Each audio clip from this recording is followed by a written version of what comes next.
No ar, a TV Grupo de Fraternidade Espírita de Ouro Preto.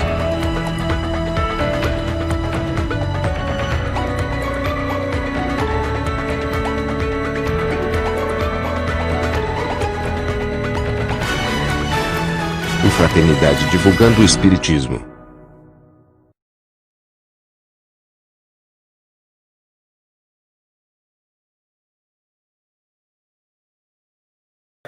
O tempo de Deus. Eu acho que todos vocês devem ter visto aquela fotografia daquela criança morta numa praia, e que certamente deve ter sido a foto que marcou essa tragédia que continua acontecendo na Europa e os países árabes, que muitas pessoas refugiadas, fugindo tanto do Estado Islâmico quanto do governo sírio e de outros países. E a gente olha aquela fotografia e a gente pode ter dois sentimentos em relação às tragédias humanas nos dias de hoje. A gente olha aquela fotografia e enxerga a tragédia que ela demonstra, de fato, o muro invisível da indiferença que o continente europeu tenta montar para barrar a vinda daquelas pessoas que fogem de conflitos, muitos dos quais foi fruto de intervenções equivocadas, tanto da Europa como dos Estados Unidos, da OTAN de um modo geral, naquele mundo muçulmano extremamente complexo, que a gente não entende, vê como uma coisa só, mas é muito complexo. Mas também ver aquela foto e pensar que a morte de uma criança, a morte dos seres humanos, era algo comum no passado. Quando a gente lembra, por exemplo, que durante as cruzadas em que cristãos buscavam recuperar a Terra Santa, uma das estratégias do exército do Vaticano era colocar crianças na frente na caminhada para que elas caíssem nas armadilhas e morressem, para que o exército passasse sem problema nenhum. Então, na verdade, quando a gente pensa na história passada comparando com a história recente, por mais trágico que seja a cena, o nosso próprio sentimento de tragédia por uma única criança, embora a gente saiba que são várias, mostra que a gente avançou. Portanto, às vezes a gente fica se perguntando, provavelmente o que perguntou muita gente que estava na Europa durante a Segunda Guerra Mundial, onde está Deus num momento como esse? Ou quando a gente está sofrendo na nossa vida, quando a gente está num momento muito difícil da nossa existência, que a gente também se pergunta, Deus não vê o que está acontecendo?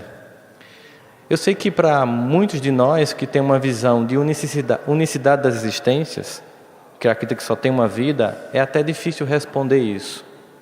E se por outro lado, para nós que acreditamos na multiplicidade das existências, pelo processo de reencarnação, nós entendemos que nós estamos vivendo uma colheita do que foi plantado, nem por isso significa dizer que a gente deixa de sentir a dor na hora que a colheita chega.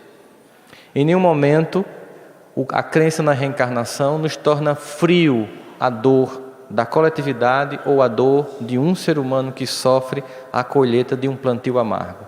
Porque nós, quando estamos colhendo o que a gente plantou, a gente quer ser acolhido, a gente quer ser ajudado, a gente quer ser compreendido. Tudo que a gente não quer na hora que a gente está caído e sofrendo é ouvir alguém dizer, tá vendo? Eu disse que ia dar errado. Tudo que a gente não quer é indiferença. Você plantou, agora colha. Mas se muitos seres humanos fazem isso, às vezes até da nossa família, Deus, que é infinitamente misericordioso, age de forma bastante diferente. E embora saiba que é preciso que o filho colha o que plantou, ele acolhe esse filho que plantou para que ele plante uma nova árvore. E sabe que aquela sementeira que foi colhida é para gerar um aprendizado. Por isso, quando a gente pensa que existem tempos diferentes entre a percepção racional nossa de ser humano, que precisou demarcar o tempo para poder otimizar a vida num mundo que tem ciclos, os ciclos do dia, das semanas, dos meses, do ano, para que a gente pudesse se orientar, a gente teve que criar e organizar o tempo, calendário e datas e ciclos para que a gente pudesse se organizar melhor. É tão forte essa organização que eu tive recentemente, a terça-feira passada, eu tive no hospital psiquiátrico para visitar uma paciente fora aqui de Campina Grande e observei que, depois de ter passado por uns 5 monitorias para chegar a paciente, parecia que eu estava num presídio de segurança máxima, eu observei que em todas as portas havia, hoje é dia tal, do mês tal, do ano tal. Porque uma das coisas que mais provoca desequilíbrio psicológico é perder a noção do tempo.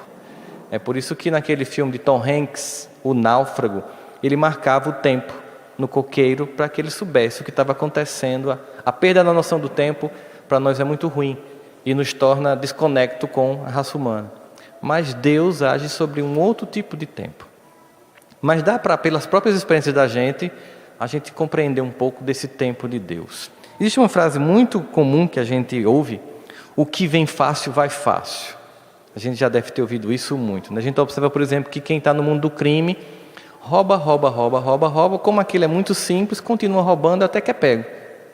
Dificilmente você vê um ladrão que faz um grande roubo e pensa: pronto, agora eu vou abrir uma franquia, vou investir, vou estar na poupança privada e vou me aposentar. É tão gostoso a aquisição rápida daquilo ali, sem esforço nenhum, que a pessoa fica empolgada. Eu lembro, por exemplo, sobre essa questão de dificuldade e facilidade. Eu lembro, na minha época, e muitos de vocês vão se identificar, que não havia MP3. Quando eu queria gravar uma música, e também não havia o famoso 3 em 1. Aquele som que tocava disco, a rádio e o toca cassete. Me lembra isso, faz tempo, né? E não tinha, então o que é que eu fazia? Eu ficava com um gravador na frente da rádio. Eu passava a tarde inteira esperando que tocasse aquela música que eu queria. Tipo aquela música: quando faz amor, se olha no espelho. E eu passava a tarde inteira esperando que tocasse. Mas não só isso, porque quando tocava eu estava com a mão no rec play para apertar na mesma hora, para não pegar a entrada da música trocada, e ficava em preces, para que o miserável do locutor não falasse no meio da música, tipo Campina FM. E geralmente ele falava. Mas aquela música dava tanto trabalho ter aquela música, que aquilo era uma coisa assim que a gente repassava para os amigos com ciúme. Porque era difícil conseguir gravar uma música. Eu lembro que eu comprei o LP do RPM. Eu não emprestava para ninguém. Eu ouvi até que furou. De tanto que eu escutei. Era uma coisa cara, rara. Hoje em dia a gente tem tanta música no smartphone que a gente nem lembra o que tem lá. Nem escuta, nem dá tanto valor porque é fácil. E a gente pensa, por exemplo, nessa geração atual. Nós sabemos que o traço de ansiedade é humano. Quando Jesus vai dizer: não vos preocupeis com o dia de amanhã, a gente já percebe que daquela época, e antes mesmo daquela época, os gregos já falavam disso, havia uma vontade de antecipar o tempo. Que naquele filme Clique, a gente vê que o resultado não é muito positivo para o indivíduo, porque ele não aprende quando ele pula etapas. Mas a gente observa que aquela vontade de antecipar o tempo gerou uma sociedade ansiosa. Nós temos hoje, sem sombra de dúvidas, uma ansiedade generalizada na humanidade, que tem gerado muitos transtornos, como, por exemplo, síndrome do pânico, dificuldade de dormir, palpitação, pela incapacidade de suportar o tempo das coisas, vontade de que a coisa aconteça antes do tempo. E nesse processo, a gente lembra que a vida tem ciclos, e que nesses ciclos, a própria natureza já mostra que a gente não pode fazer coisas de uma vez só. Dificilmente a gente pode comer hoje para uma semana. Por mais que a gente queira, a gente não pode hoje encher e ficar alimentado até o próximo sábado. Nem muito menos tomar banho por um mês, embora algumas pessoas parecem que acreditam nisso. A gente tem que entender que a gente precisa repetir e precisa respeitar ciclos. De forma que a gente vai vendo na vida que esse processo de ciclo inclui a necessidade de muitas vezes avançar e muitas vezes se retirar. Por isso que às vezes a gente não avança, porque isso implica prudência. Seria covardia não continuar avançando, ou seria prudência recuar no momento oportuno? Existem várias passagens no Evangelho que se mostram isso. Mas eu queria realçar hoje o capítulo 10, capítulo 11 e capítulo 12 do Evangelho de João, em que acontecem 3 eventos que estão ligados um ao outro.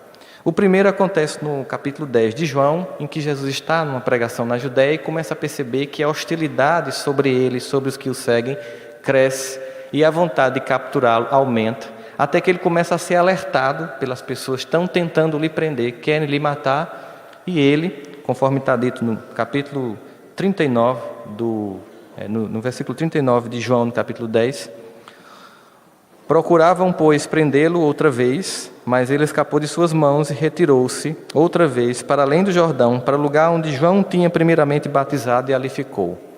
Imagina o significado simbólico disso.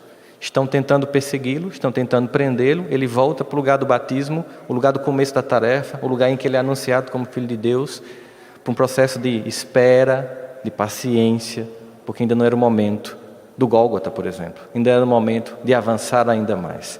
Mas o que chama a atenção é que esse capítulo antecede o capítulo 11, porque é lá, retirado, refletindo, pensando, que ele escuta dizer que Lázaro está doente. E ele resolve não responder imediatamente ao chamamento de Marta e de Maria.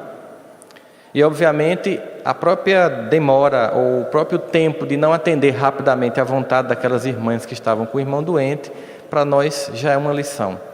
Porque não é da forma como a gente quer que as coisas acontecem. A gente sabe disso, mas por mais que a gente entenda intelectualmente disso, quando não acontece como a gente não quer, a gente fica chateado. A gente fica irritado, porque a gente quer que as coisas, a gente quer violentar o tempo. E aí, quando ele finalmente chega, ele diz o seguinte para Marta: Lázaro vai ressuscitar. E ela diz: eu sei. Esse eu sei dela não é porque ela sabia que Jesus iria fazer aquele evento da ressurreição, que não é o tema da palestra hoje, se foi ressurreição ou não, mas simbolicamente só para a gente analisar. Ela imaginava o clássico teológico, ela era uma estudiosa do Evangelho, ela entendia as Escrituras e sabia que ao final todos ressuscitariam. Todo mundo iria para o mundo espiritual, então na verdade ele não morreria. Mas ela não estava entendendo que ele estava falando que seria naquele momento. E aí ele diz assim: eu sou a ressurreição. É porque a partir do advento de Jesus, conforme toda a promessa de todos os profetas, a vinda do governador celeste inaugura um novo tempo. Um tempo de profunda esperança, onde Deus demonstra que Ele pode mais do que a gente imagina. E naquele diálogo, ao mesmo tempo, a gente lembra que essa ideia de um Deus que ressuscita, um Deus que apresenta-se manifestado, não porque Jesus era o Deus, mas porque Ele era a manifestação dessa divindade, para que possa fazer os prodígios que marcaram sua vida. A gente lembra quando Nietzsche anuncia que Deus está morto. E as pessoas entram em euforia na Europa, afinal de contas, as pessoas estavam muito irritadas por anos de perseguição ao conhecimento, universidades pichadas, pessoas em êxtase com a ideia de que Deus estava morto. E na época um grande repórter americano entrevista um grande teólogo dos Estados Unidos perguntando: e aí, de fato, Deus está morto? E esperava uma resposta teológica que pudesse, com muita argumentação, ir de encontro ao que Nietzsche tinha falado. E ele não respondeu assim. E aí também nos dá uma lição sobre entender o Evangelho intelectualmente ou entender ele emocionalmente. Ele diz assim: não, Deus não está morto, eu estive com ele hoje de manhã no meu jardim. Não era nenhuma resposta impactante. Não era nenhum estudo de exegese profunda e teologia para tentar mostrar que Nietzsche estava equivocado. É que ele sentia a presença de Deus, mesmo que alguém não sentisse e achasse que ele estava morto. Para muitos, Deus está morto de fato. Para outros, Deus é uma concepção intelectual. E para algumas pessoas, Deus é vivo no coração. E essa é a condição que nos faz pensar em que ponto Deus está na minha vida, para poder saber como Ele age no tempo dele na minha existência. É por isso que Rubem Alves ele diz o seguinte: faz tempo que, para pensar sobre Deus, não leio os teólogos, leio os poetas. A ideia de que a gente pode imaginar que, como aquela música que o acorde canta: onde está Deus? Pergunta o cientista, ninguém o viu jamais, responde às pressas o materialista, Deus é somente uma invenção da fé. O pensador dirá sensatamente, e aí ele vai descrevendo, mas ele vai dizendo que ao final eu vejo Deus na frase do poeta, na mão que se doa, na criatura boa, ou vai vendo a presença de Deus, não numa discussão, mas a presença de Deus naquilo que não é dito, como diz Humberto de Campos, num Deus que não compete com a vaidade humana, que não quer aparecer, não quer ser citado no currículo Lattes, não quer ser citado em nenhuma página, não quer ISBN, simplesmente não precisa daquilo que nós necessitamos. Mas é muito interessante, porque muitos têm conhecimento da vivência, conhecimento do Evangelho, e poucos têm conhecimento da vivência prática. É o que a gente chama de diferença entre conhecer e converter. Nós temos, obviamente, um primeiro momento de sedução pelo aquilo que ele nos impressiona intelectualmente. Mas é só quando ele impacta emocionalmente que a gente vai entender a dinâmica do Evangelho na nossa vida e vai respeitar os ciclos e tempos que Deus, não atendendo a nossa intelectualidade, atende aquilo que nós necessitamos. Porque o tempo humano, ele é racional. Nós o criamos para ordenar o dia e as circunstâncias. O tempo de Deus age conforme as emoções.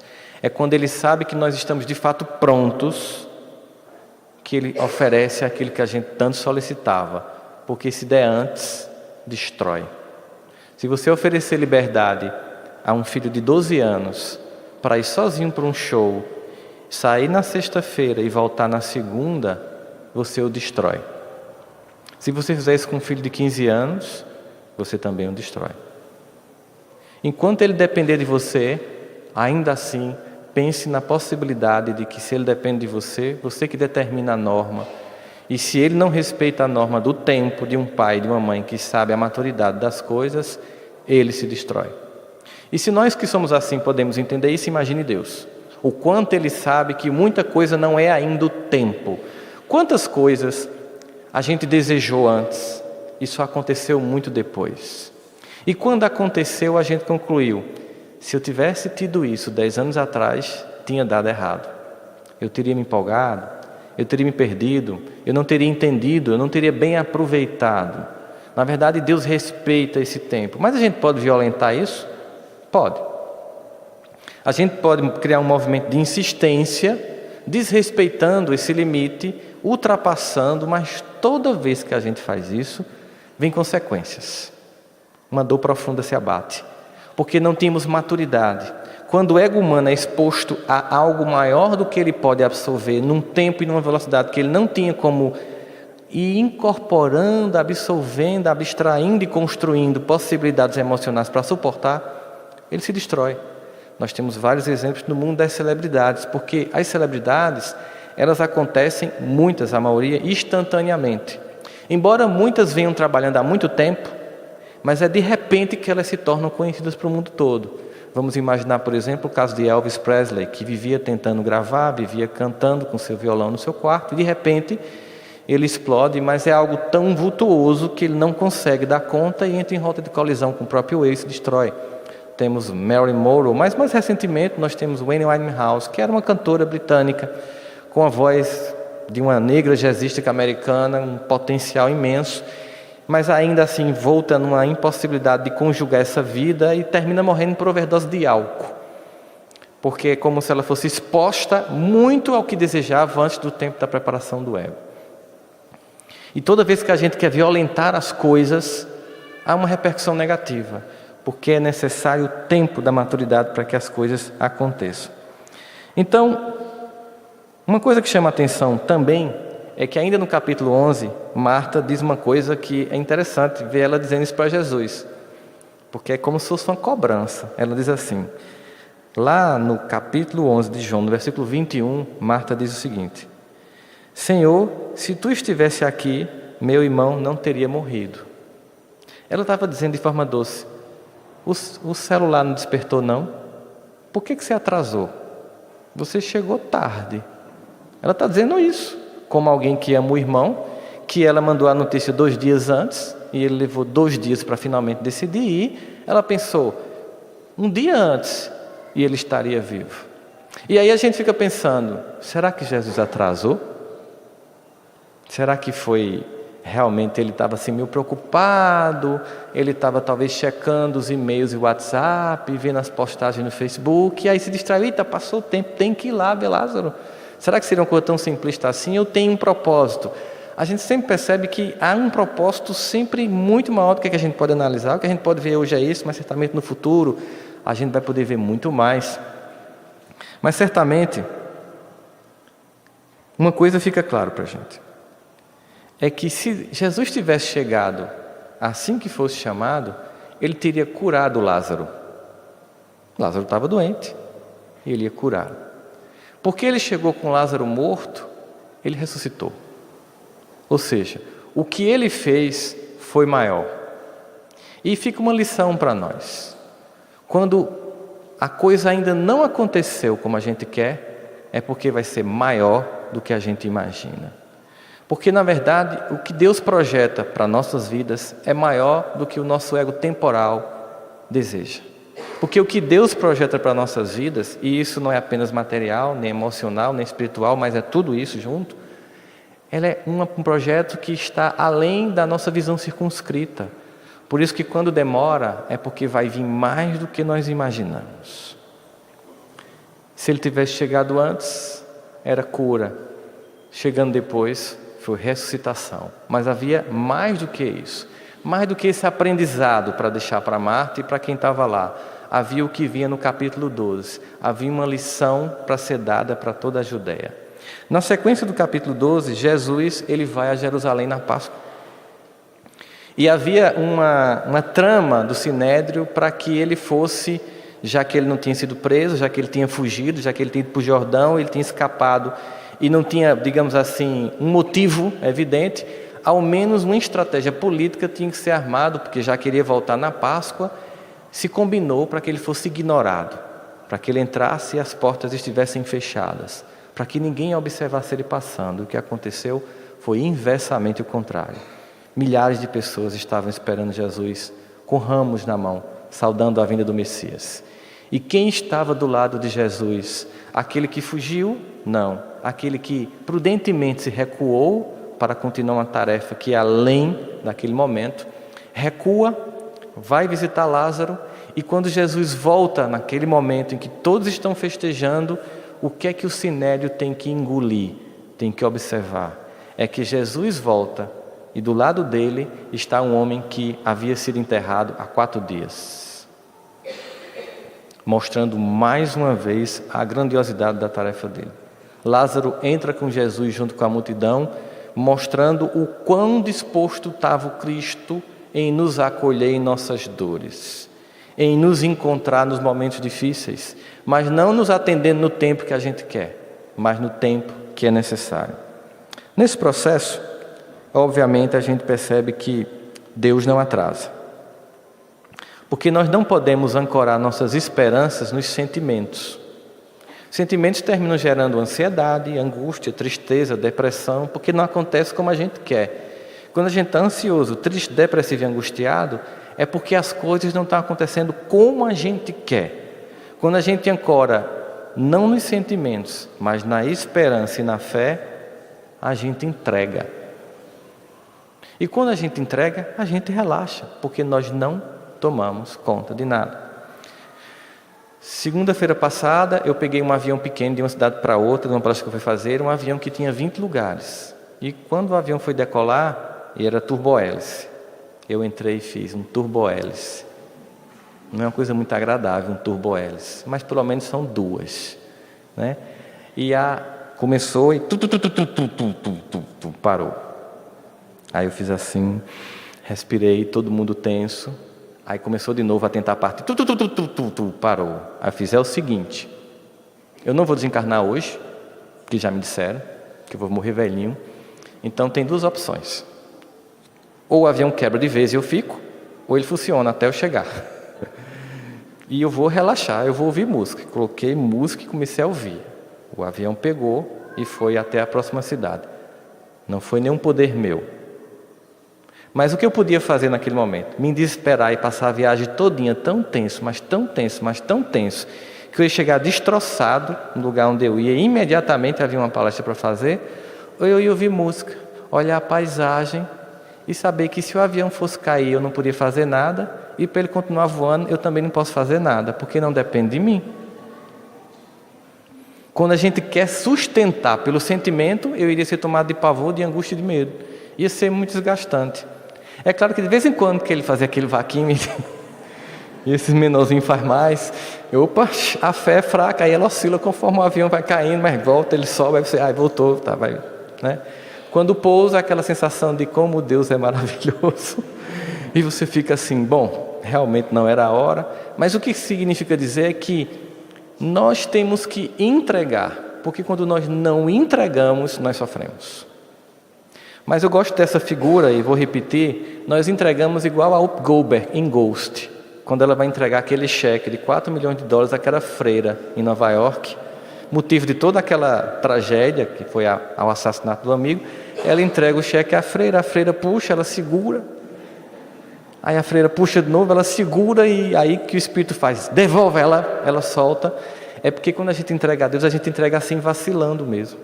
A gente diz, Deus resolve todos os meus esforços, meu repertório de possibilidades de agir esgotaram-se. Eu já pensei, eu já maquinei várias possibilidades, eu já usei as pessoas importantes que eu conheço, tudo que eu podia usar que o mundo oferece eu fiz e não está funcionando. Então só tem uma coisa, é que você age agora.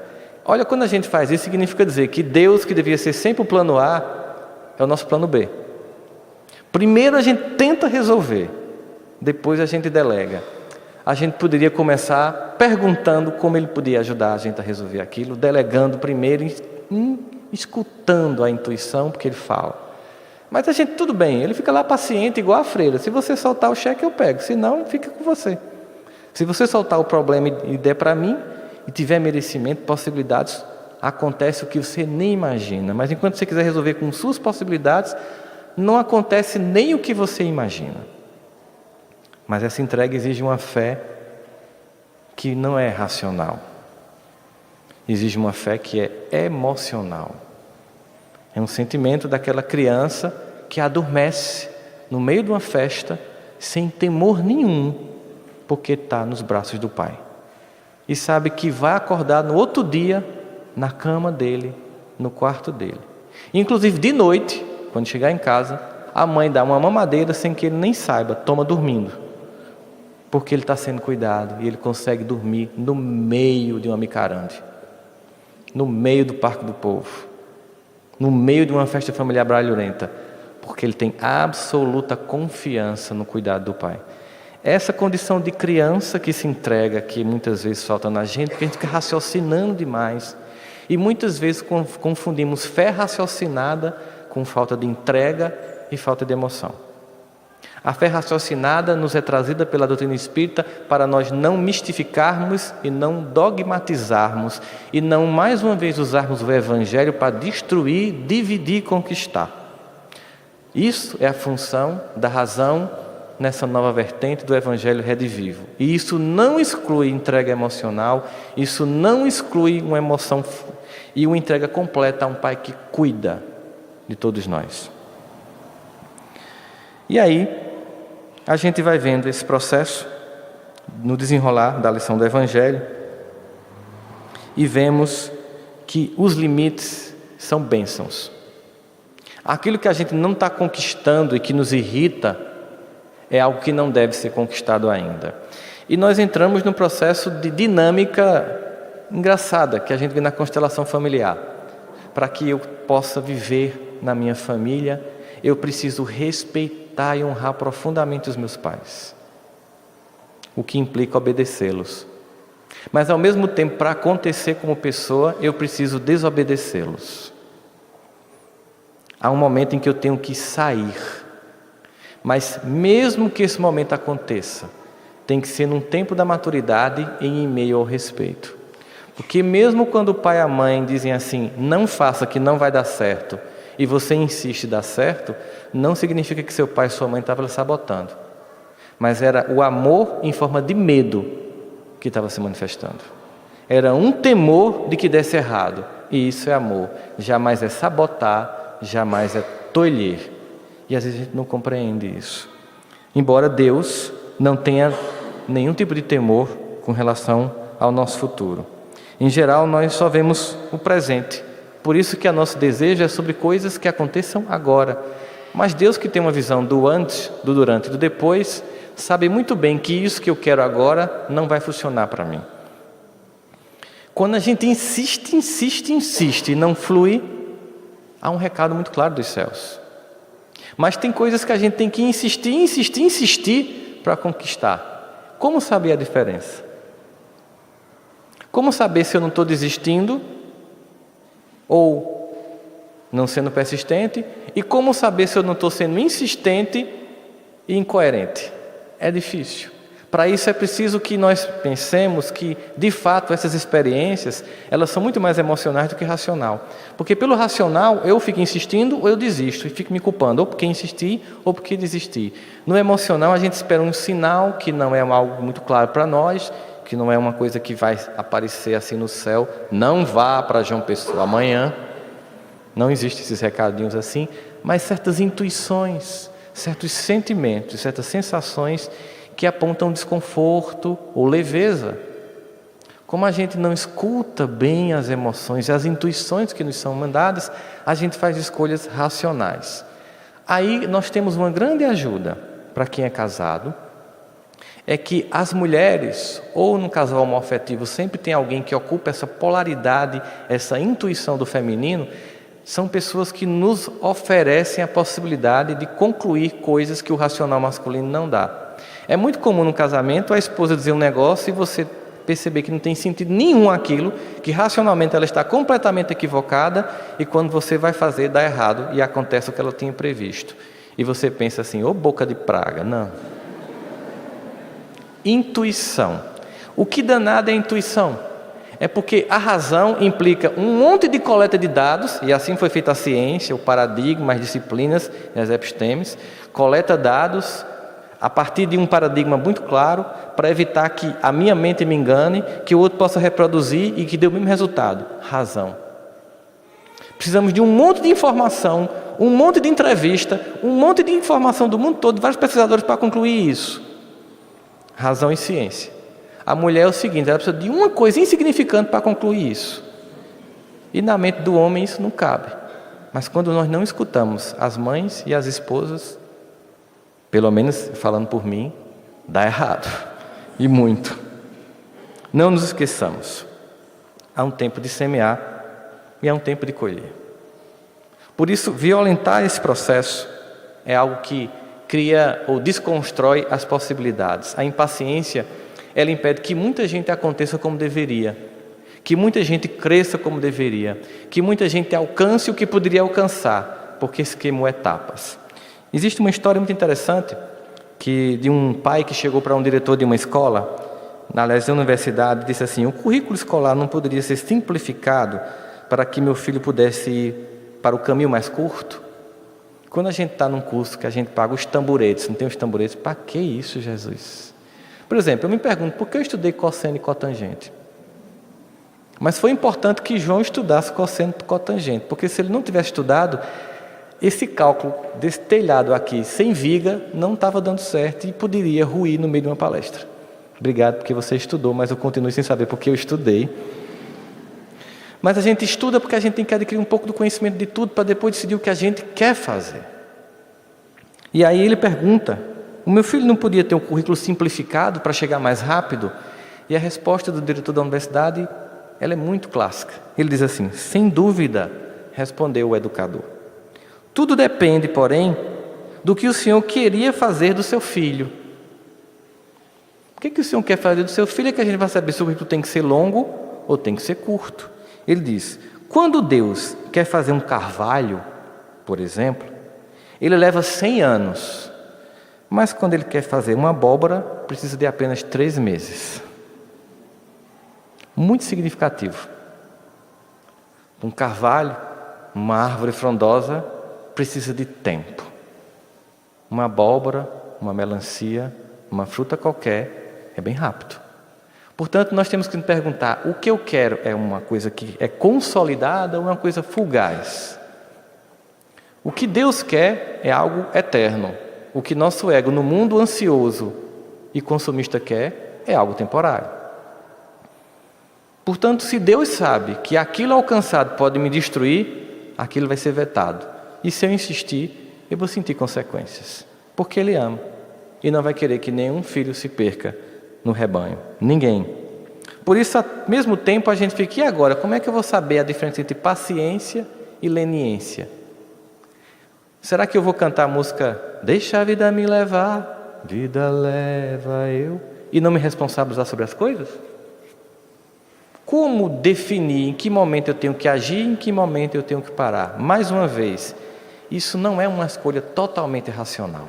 Por mais que eu pondere, que eu coloque uma lista, Lista A. E se eu decidir mudar de cidade? Pontos positivos e pontos negativos. E se eu decidir ficar na mesma cidade? E se eu decidir fazer tal curso? E se eu decidir acabar o relacionamento? Tudo isso a gente pode ponderar, pode colocar a coluna A, coluna B, e no final não conseguir entender que aquele conjunto de dados ainda nos dá força para concluir nada. É somente através das emoções que nós podemos sentir a melhor escolha. Então, uma coisa que ilustra muito isso também é uma outra história de uma jovem que chega para a mãe depois de uma senhora de cabelos prateados ter visitado a casa dela, muito doce, igual aquela vovozinha do sítio Pica-Pau Amarelo. E ela faz assim: se quando eu ficar velhinha eu for doce como essa vovó, eu quero envelhecer. Aí a mãe responde: pois comece logo, porque ela não chegou aí de ontem para hoje. Foi toda uma vida. Sempre é toda uma vida. Sempre implica em processos. Quando a gente burla o tempo, a gente sente consequências do tempo. E aí, Jesus diz no Evangelho de Marcos, no capítulo 4, versículo de 28 a 29, o seguinte: porque a terra para si mesmo frutifica, primeiro a erva, depois a espiga, por último o grão cheio na espiga. E quando os frutos se mostram, mete-se logo a foice, porque está chegada a hora de ceifar. Ele usa os exemplos do mundo rural dos judeus, do tempo da natureza das plantas, de plantar, de germinar e depois de colher, para deixar bem claro que existe um tempo e um ciclo para as coisas. E Deus age num ciclo e num tempo que não atende o nosso racional, não atende os nossos desejos, mas as nossas necessidades. Quando uma criança está brincando, o desejo dela é continuar brincando. Quando o pai e a mãe diz pare e vai estudar, ela está sendo contrariada no que ela deseja. Mas o pai e a mãe está pensando nas necessidades que virão no futuro. Deus age do mesmo modo. Quando a gente está na farra da brincadeira, do oba-oba, ele diz: é hora de viver a vida de forma séria. No primeiro momento parece desprazer, mas é pensando na construção de potencialidades essenciais no futuro. Que pai seria esse que dizia: não, então fique brincando. No final eu pago um supletivo para você, depois eu pago uma faculdade sem ser muito boa e você vai ter um diploma, porque ficou preso, vai ficar num celo especial. Tem gente que diz isso. Que pai seria esse? Teria amor, teria responsabilidade e teria dotado o seu filho daquilo que ele precisa para viver no mundo? Não. Portanto, a gente fica claramente com uma percepção muito clara: ele nunca atrasa Deus, e quando demora é porque vai ser mais do que a gente espera. Portanto, não é hora do racional, é hora da entrega, é hora da fé. Khalil Gibran tem um poema que meu avô recitava muito para mim, que diz: Deus, em fé, a fé é um salto escuro para os braços de Deus. Quem não tem fé, nem salta nem abraça, fica no escuro. Mas Mahatma Gandhi diz uma outra coisa, para a gente lembrar quando tudo der certo. E só dá certo quando a gente plantou, quando a gente semeou, quando a gente cuidou, quando a gente regou, quando a gente orou e as coisas aconteceram. Quando você vê a vida de alguém dando certo, às vezes vem um sentimento de profunda mágoa. E é muito fácil para quem está magoado com o sucesso, o brilho ou a capacidade de alguém, porque geralmente você fica irritado com o resultado do que a pessoa conquistou, mas jamais com o processo que ela teve para chegar a estar lá. Geralmente a gente chama isso de inveja, mas é basicamente um sentimento de mágoa. A mágoa por não ter percorrido o caminho que o outro percorreu e não ter conseguido colher o que o outro colheu. Quando a gente está magoado, a gente continua lá, olhando a colheita dos outros, sem plantar nada e de mãos vazias. Quando a gente finalmente para de chorar e resolve plantar, sem olhar para a semente dos outros, para as plantas dos outros, para a grama do vizinho, quando a gente resolve fazer a nossa parte, concentrando na nossa tarefa, não importa com que idade a gente tenha, em algum momento vai chegar o momento da nossa colheita. Mas quando a nossa colheita chegar, nós temos que lembrar aquilo que Mahatma Gandhi diz, que vai em acordo com o que Paulo vai dizer aos Tessalonicenses: dá graça em tudo. nas derrotas, que na verdade é uma percepção equivocada do limite que Deus coloca na minha vida naquele momento, eu vou chamar de derrota, e nas vitórias, que é quando as coisas acontecem e finalmente parece que os planos de Deus coincidem com o meu. Mahatma Gandhi diz o seguinte: minhas imperfeições e fracassos são como uma bênção de Deus.